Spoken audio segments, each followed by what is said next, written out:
Word उसको use करते हैं तेरा वादा बुद्धिज़्म, क्योंकि आई हैव दिस एक्सपीरियंस। एक दफ़ा मैं सवात को विज़िट किया जहाँ पे एक हमारा हमारा गाइड थे बुद्धिस्ट टूरिस्ट फ्रॉम श्रीलंका।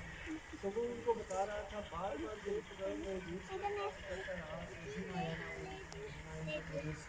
तो उनसे जब मेरी मुलाकात हुई तो वो काफ़ी परेशान थे, क्योंकि हिनायाना मीन्स जिस तरह हम एक हकीर समझते हैं कोई छोटा, ठीक है। तो ये टर्म जो है वो अपने लिए पसंद नहीं करते, बट अनफॉर्चुनेटली हमारे भंडारा में इवन बड़े बड़े प्रोफेशन लेवल के लोग भी ये टर्म अब भी यूज़ कर रहे हैं। We should not use this term again.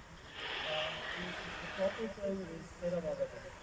Theravada Buddhism जो है वो सिंपली कहते हैं, और एक्चुअल जो उनका टर्म है that is Theravada Buddhism.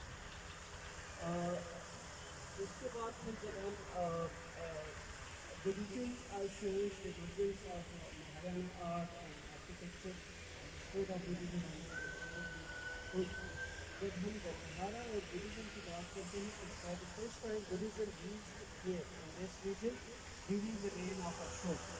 Ashok वंश से पहले 150 BC से पहले Buddhism was confined to India. India और नेपाल तक वो बहुत जगह मौजूद रहा। लेकिन जब अशोक जो है आफ्टर कलिंगा वार एक लड़ाई उसने लड़ी जिसमें इवन अपने सगे भाइयों को भी उन्होंने कत्ल किया, लाखों तादाद में इंसानों का कत्लेआम किया। उसके बाद फिर वो कन्वर्ट हो गए बुद्धिज़्म में, और and then he started propagating Buddhism by sending missionaries, by constructing stupas.